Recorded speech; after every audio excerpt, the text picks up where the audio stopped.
తండ్రికిని కుమారునికిని పరిశుద్ధాత్మకును ఆదియందు ఇప్పుడు ఎల్లప్పుడూ యుగయుగముల యందుండునట్లు మహిమ ఘనత ప్రభావం కలుగునుగాక.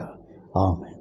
ప్రేమామయుడమును దయగల యేసు రక్షక, కృపా సత్య సంపూర్ణుడ, నీతి స్వరూపుడ, నిర్మల జ్యోతి, 10,000లో శ్రేష్ఠుడ, పరమ పూజ్యుడ, పరమ పావనుడ, ప్రభు యేసు రక్షక, పావనమూర్తి, ఓ పరిశుద్ధాత్మదేవ, తండ్రి నుండి కుమారుని బయలువెడలుచు తండ్రితో కుమారుడితో కూడా ఆరాధించబడుచు మహిమపరచబడుచున్న ఓ పావనాత్మ, పరిశుద్ధాత్మ, మీ ఘనమైన పుణ్యమైన బంగారు పాదం వందనము స్తుతులు స్తోత్రం. తండ్రి, కుమారుడు, పరిశుద్ధాత్మను త్రిత్వమందు ఏకదేవుడు అయిన దేవానికి స్తోత్రం. ఉదయకాలము నీ వాక్య సత్యములోనికి మీ ఆత్మ ద్వారా మమ్మల్ని వెళ్ళి నడిపించు. ఈ పరిశుద్ధాత్మ అభిషేకం, నడిపింపు, వెలిగింపు, తోడ్పాటు మాకు దయచేయము. మహిమ ఘనత ప్రభావం మీకు చెల్లునుగాక. మీ ఆశీర్వాదము నీ జనులపై మాపై ఉంచుమని యేసు నామమున అడుగుచున్నాను తండ్రి. ఆమేన్. దేవుని పరిశుద్ధ నామమునికి స్తోత్రం. ఈ దినము ఈ ఆదికాండము 1వ అధ్యాయం 14వ వచనం మనము చదువుకుందాం. దేవుడు పగటిని రాత్రిని వేరుపరుచునట్లు ఆకాశ విశాలమందు జ్యోతులు కలుగుగాకనియు, అవి సూచనలను, కాలములను, దిన సంవత్సరములను సూచించుటకై ఉండుగాకనియు, భూమి మీద వెలుగుచుటకు అవి ఆకాశ విశాలమందు జ్యోతులయుండుగాకని పలికెను. ఆ ప్రకారం ఆయను.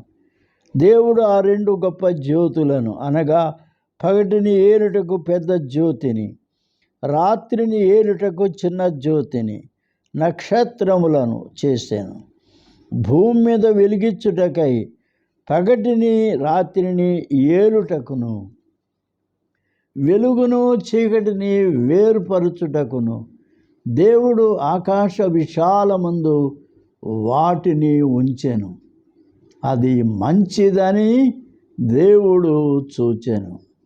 అస్తమయము ఉదయము కలుగగా 4వ దినమాయెను. ప్రభునామకు స్తుతి స్తోత్ర వందనములు చెల్లిస్తూ, పరిశుద్ధాత్మ దేవుడు ఉదయకాలం మనకిచ్చిన ఈ వాక్య ప్రత్యక్షతలో దేవుని యొక్క సృష్టిలో చాలా అమూల్యము, అత్యావశ్యకము, అవసరమైన ఈ వెలిగించు జ్యోతులను మన కొరకు ఏర్పాటు చేశాడు. ఇవి లేకుండా ఈ విశ్వము ఏమాత్రం కూడా జీవముతో ఉండదు, సంతోషంగా ఉండదు, దీవెన, వెలుగుగా, ఆశీర్వాదంగా కూడా ఉండవు. అవి ఏది అంటే ఆకాశ విశాలమందు జ్యోతులు. అవి సూచనలు, కాలములు, దిన సంవత్సరములు సూచించుటకై ఉండును. భూమి మీద వెలిగించుటకు అవి ఆకాశ విశాలము జ్యోతులై ఉండును గాకని. ఆ ప్రకారం ఆయను. దేవుడు ఆ 2 గొప్ప జ్యోతులను, అనగా పగటిని ఏలుటకు పెద్ద జ్యోతిని, రాత్రిని ఏలుటకు చిన్న జ్యోతిని, నక్షత్రములను చేసెను. సూర్యుడు, చంద్రుడు, నక్షత్రాలు ఆకాశ విశాలములో దేవుని ఏర్పాటు. ఇవి లేకుండా ఈ మహావిశ్వమునకు అసలు ఉనికి లేదు. ఈ ఆకాశ విశాలము, ఈ అంతరిక్షము అంతటిలో కూడా చాలా అమూల్యమైనది ఈ సూర్య, చంద్ర, నక్షత్రములు. సూర్యుడి యొక్క ఆవశ్యకత ఈ ప్రపంచానికి చాలా అవసరం. ఎందుకనంటే సూర్యుడు లేకుండా ఈ భూమి యావత్తు కూడా జీవముతో ఉండుట అనేది చాలా కష్టం. సూర్యునిలో మనము చూచేవి 3 ఉన్నాయి. ఆ సూర్యగోళములో మొట్టమొదటిది అది భగభగ మండుతూ ఉండే ఒక అగ్ని జ్వాలలతో, ప్రచండమైన అగ్నితో నిండి ఉండేటటువంటి గోళం అది. రెండవది సూర్యునిలో ఉండేది ఏది అంటే వెలుగు.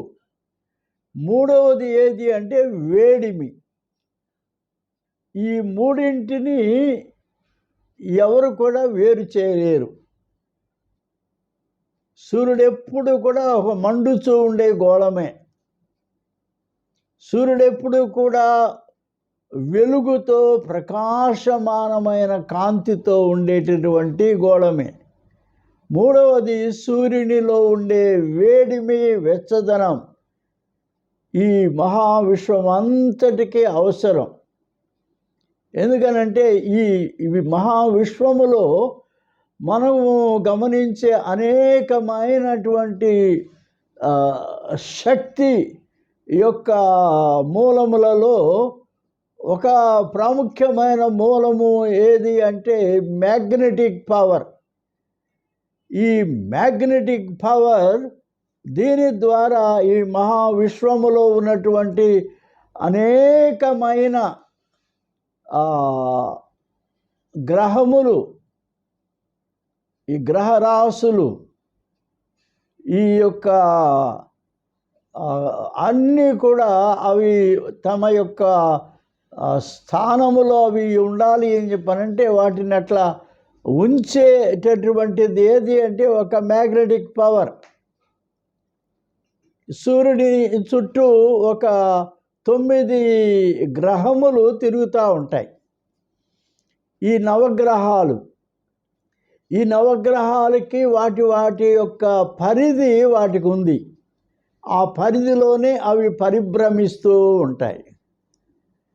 ఈ భూమి ఈ మహావిశ్వములో, అంతరిక్షములో అది ఒక వ్రేలాడుచూ ఉండేటటువంటి ఒక గొప్ప గోళము. యోబు గ్రంథంలో మనం చూస్తాం, ఈ భూమిని ఆయన ఈ గొప్ప ఆకాశంలో ఆయన వ్రేలాడదీసినాడు అని చెప్పాను. అది ఎట్లా వ్రేలాడుతుంది అంటే దాని చుట్టూ ఉన్నటువంటి ఇంకొక ఏది అంటే ఒక మ్యాగ్నెటిక్ ఫీల్డ్ దాని చుట్టూ ఉంది. అంచేత అట్లాగే ప్రతి గ్రహానికి దాని యొక్క చుట్టూ ఉన్నటువంటి మ్యాగ్నెటిక్ ఫీల్డ్, దాన్ని బట్టి అవి ఆ స్థానంలో ఉంటాయి.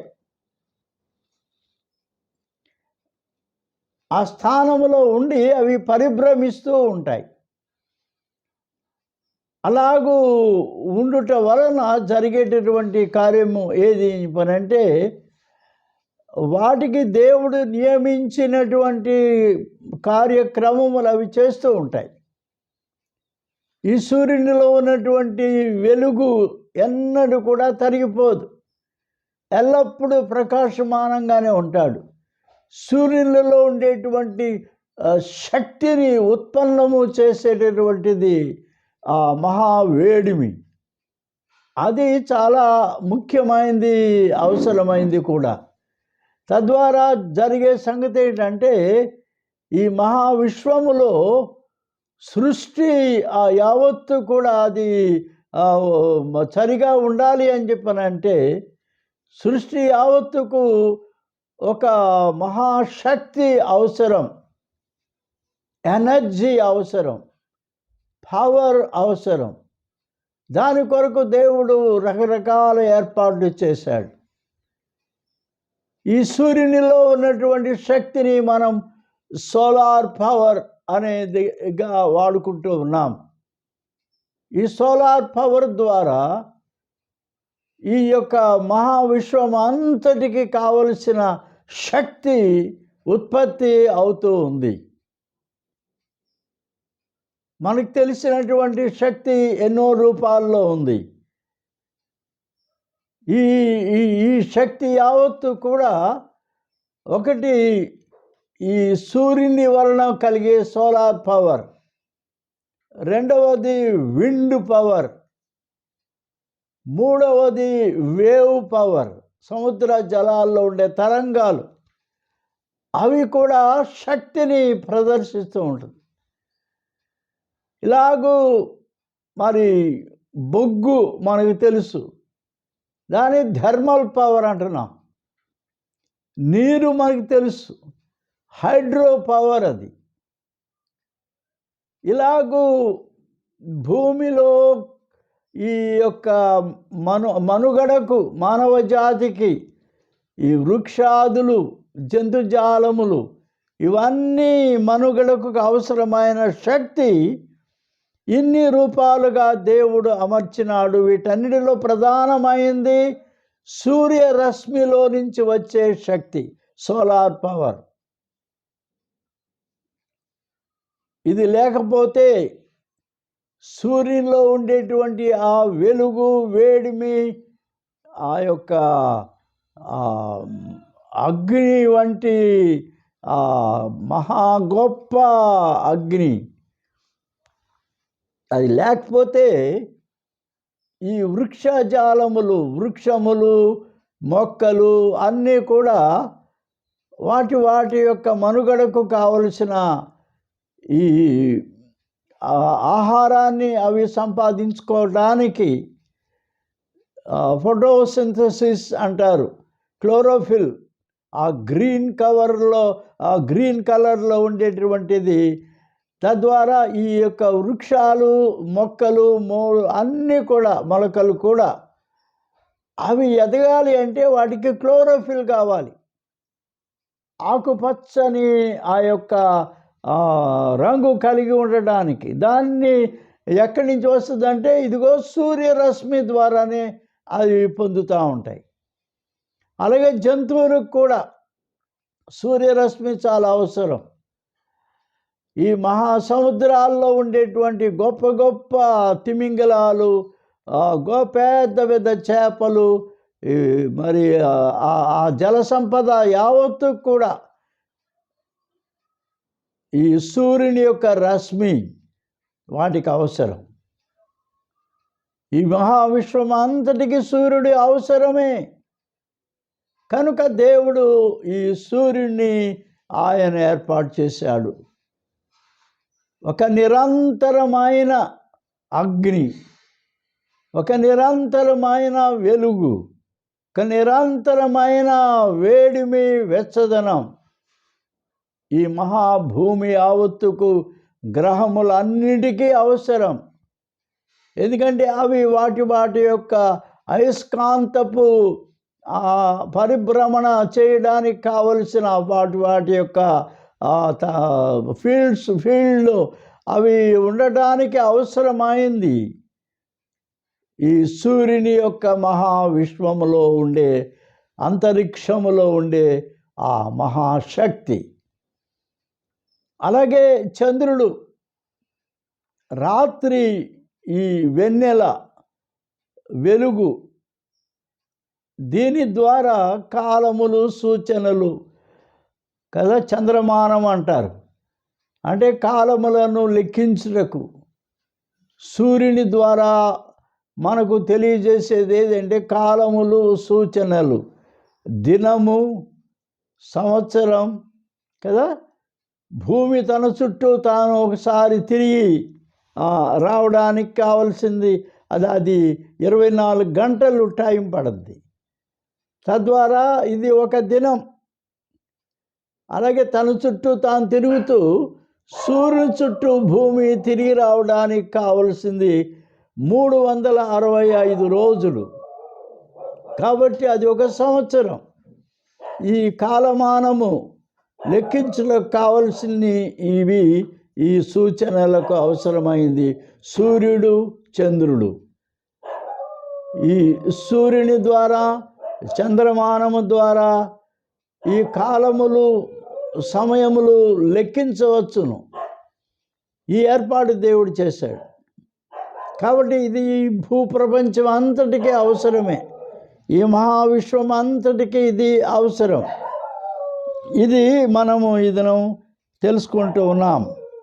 ఇందులో ఇంకా ముఖ్యమైనది ఏది అంటే ఈ యొక్క సూర్యునిలో ఉన్నటువంటి గొప్ప తేజస్సు ఇది ఈ భూమి మీద వెలిగించుటకు, పగటిని రాత్రిని ఏలుటకు ఈ వీటిని దేవుడు ఏర్పాటు చేశాడు.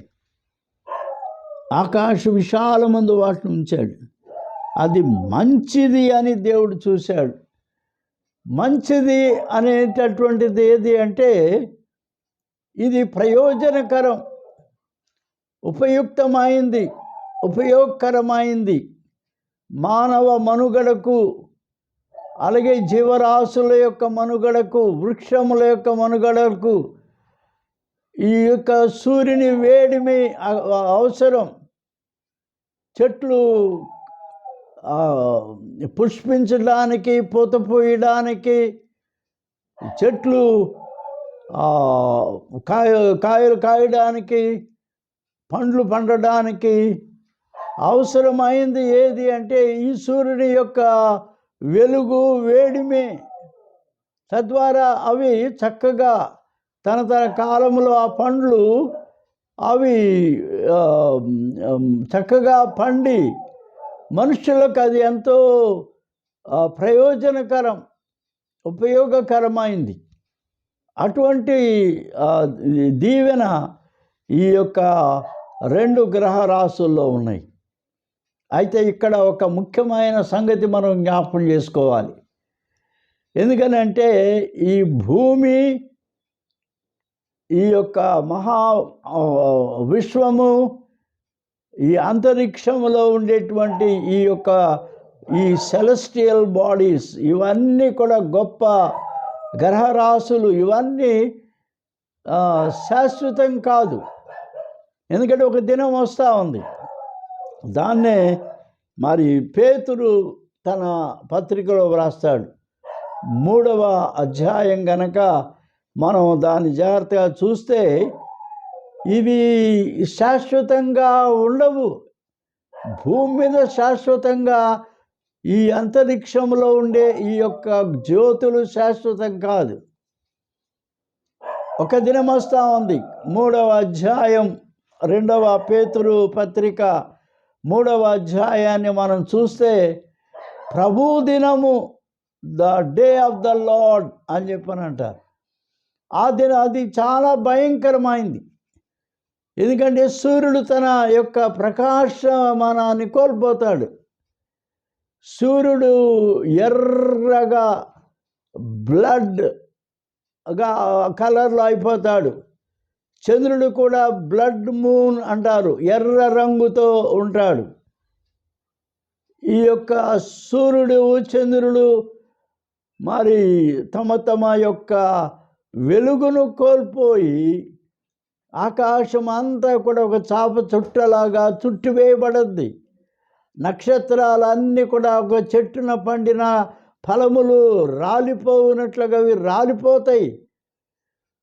ఆ ప్రభువు దినము ఆకాశములు రవులుకొని మహావేంద్రముతో ఇవన్నీ లయమైపోవును అని చెప్పాను.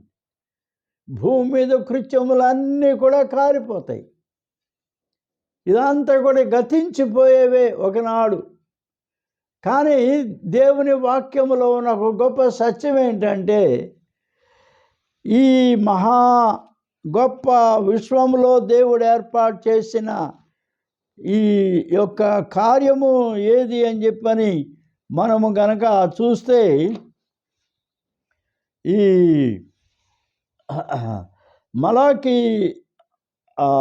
గ్రంథము 4వ అధ్యాయం 2వ వచనం. ఇక్కడ వేస్తారా కొంచెం లైట్.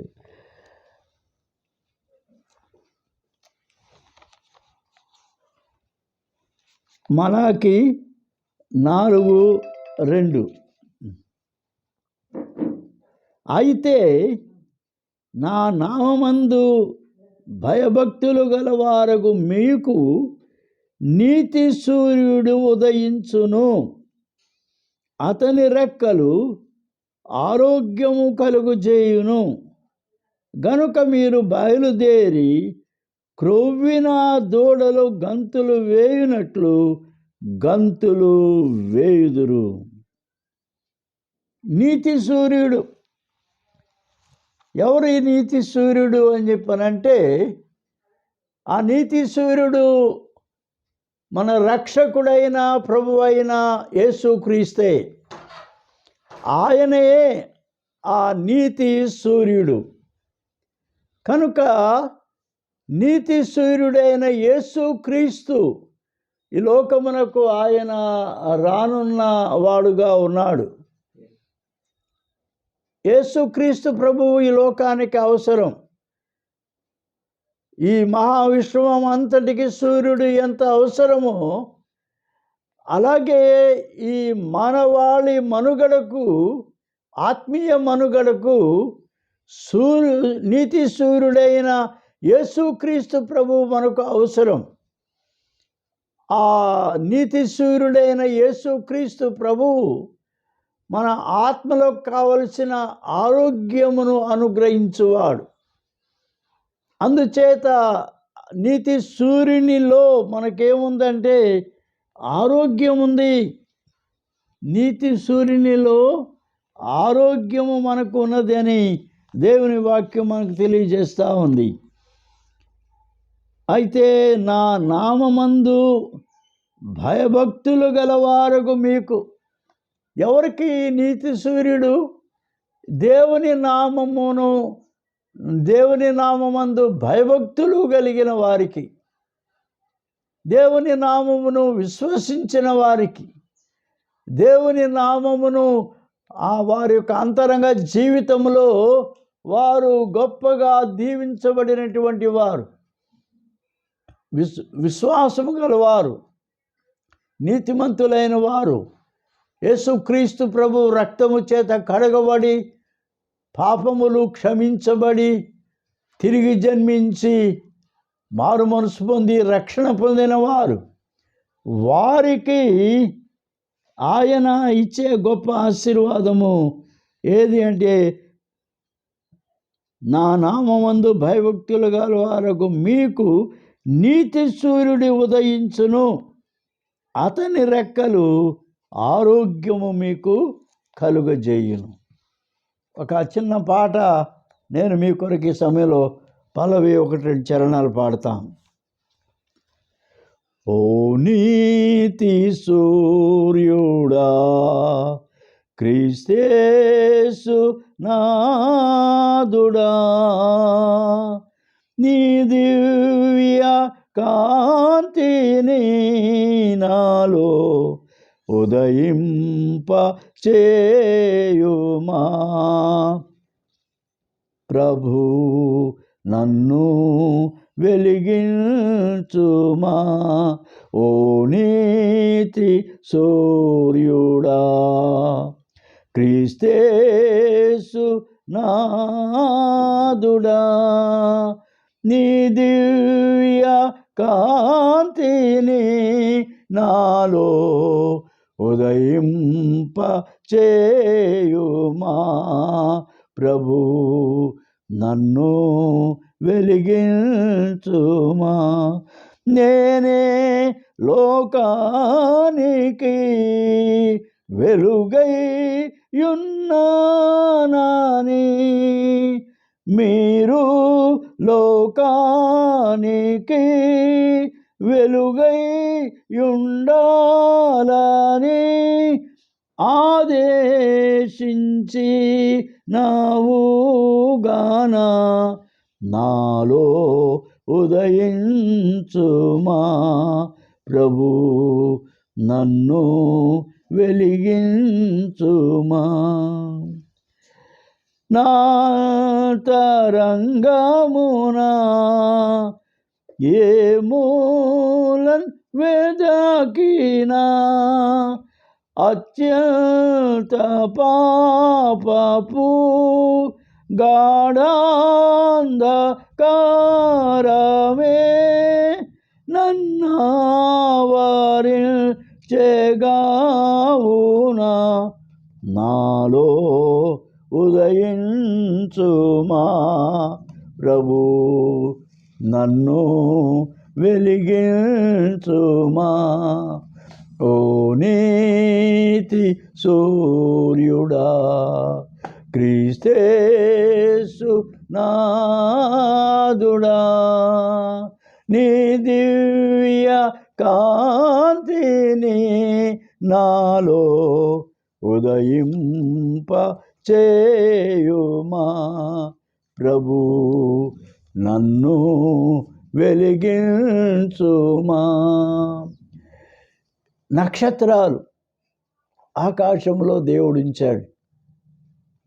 కానీ ఒక దినం ఆ నక్షత్రాలు కూడా ఈ చెట్టున పండిన కాయలు పళ్ళు రాలిపోయినట్లుగా ఆ ఆకాశ విశాలంలో నుండి అవి రాలిపోతాయి. కానీ నిరంతరము ప్రకాశించేటటువంటి ఆ నక్షత్రాలు దేవుని వాక్యం ద్వారా మనకు తెలియజేయబడతా ఉంది. దానియేలు గ్రంథం 12వ అధ్యాయం 3వ వచనం. బుద్ధిమంతులైతే ఆకాశ మండలములోని జ్యోతులను పోలిన వారై ప్రకాశించెదరు. నీతి మార్గమును అనుసరించి నడుచుకున్నట్లు ఎవరు అనేకులను త్రిప్పుదురో వారు నక్షత్రముల వలె నిరంతరము ప్రకాశించెదరు. హల్లెలూయా. కాబట్టి దేవుని యొక్క బిడ్డలారా, నక్షత్రాలుగా మనం పరలోకములో నిత్యము వెలుగుతూ ఉండాలి. ఈ మనం చూసేటువంటి ఈ నక్షత్రాలు, ఆకాశంలో ఉన్న నక్షత్రాలు, ఈ ఫిజికల్ వరల్డ్లో ఉండే నక్షత్రాలు ఇవి రాలిపోతాయి. ఈ సూర్యుడు తన యొక్క కాంతిని కోల్పోతాడు, చల్లటి ఒక ముద్దలాగా అయిపోతాడు, వేడిమి ఉండదు, అగ్ని ఉండదు. అలాగే చంద్రుడు కూడా బ్లడ్ మూన్ అయిపోతాడు, ఎర్రగా మారిపోయి రాలిపోతాడు. భూమి ఒక చాపలాగా చుట్టివేయబడద్ది. ఇలాగూ ఈ మహావిశ్వం మహావేంద్రముతో లయమైపోవును అని 2వ పేతురు పత్రిక 3వ అధ్యాయంలో మనం చూస్తూ ఉన్నాం. కానీ నిరంతరము ప్రకాశించే సూర్యులు ఎవరు అంటే, ఎవరైతే నీతి సూర్యుడైన యేసుక్రీస్తు ప్రభువును భయభక్తులతో వెంబడిస్తారో, ఆ మత్తయి సువార్తలో ఒక చోట ఒక మాట ఉంటుంది. ఆ మాట ఏంటంటే, నీతిమంతులుగా ఉన్నటువంటి వారు పరలోక రాజ్యములో వారు సూర్యుని వలె ప్రకాశిస్తారు అని. నీతి సూర్యుడైన యేసును నీవు అంగీకరిస్తే, నీతి సూర్యుడైన యేసు నీ హృదయంలో ఉంటే నీవు కూడా ఒక సూర్యుడేవే. సూర్యుడుగా నీవు పరలోకములో యేసుతో పాటు ప్రకాశిస్తూ ఉంటావు. You will be a sun shining like Jesus the sun of light. ఆ వెలుగైన క్రీస్తు. అలాగూ మనం కూడా వెలుగులో క్రీస్తు వలె, సూర్యుని వలె ప్రకాశిస్తాం. అలాగే దేవుని మార్గము, బుద్ధి మార్గమును నడుచుకునే మనము ఎంతమంది తమ యొక్క విశ్వాసము ద్వారా, తమ మంచి ప్రవర్తన ద్వారా, తమ మాదిరి ద్వారా, తమ సాక్ష్యం ద్వారా ఎంతమందిని మనము దేవుని వైపు త్రిప్పుతామో వారు కూడా ఎట్లా ఉంటారు? పరలోక రాజ్యములో నిత్యము ప్రకాశించే నక్షత్రాల్లాగా ఉంటాయి. దేవుని బిడ్డలారా, మీరు కూడా సూర్యుని వలె ప్రకాశించాలా? దేవుని రాజ్యములో మీరు కూడా నక్షత్రముల వలె ప్రకాశించాలా? దేవుని రాజ్యములో యేసుక్రీస్తు ప్రభువును మీరు కలిగి ఉండండి. Trust Jesus. యేసును నమ్మండి. ఆయన నిజమైన సూర్యుడు, నీతి సూర్యుడు. నీ పాపము నుంచి నిన్ను వేరు చేసి నీతితో నీ జీవితాన్ని నింపి నీతి సూర్యుడిగా నిన్ను మారుస్తాడు. నిరంతరము ప్రకాశించే ఒక నక్షత్రములాగా ఆయన నిన్ను తన యొక్క సేవలో వాడుకుంటాడు. ఈ దినం ఇచ్చిన గొప్ప వాక్యమును బట్టి మనం దేవుని బహుగా స్తుతిస్తూ ఉన్నాం. ఎందుకంటే ఈ ఫిజికల్ వరల్డ్లో ఉండే, ఈ భౌతిక ప్రపంచంలో ఉండే ఈ సూర్యుడు, ఈ చంద్రుడు, ఈ ఆకాశం, ఈ నక్షత్రాలు, ఇవన్నీ కూడా ఇవి శాశ్వతం కాదు. ప్రభువు రాకడలో ఇవన్నీ కూడా నశించిపోతాయి. ఈ కృత్యములన్నీ కూడా కాలిపోతాయి.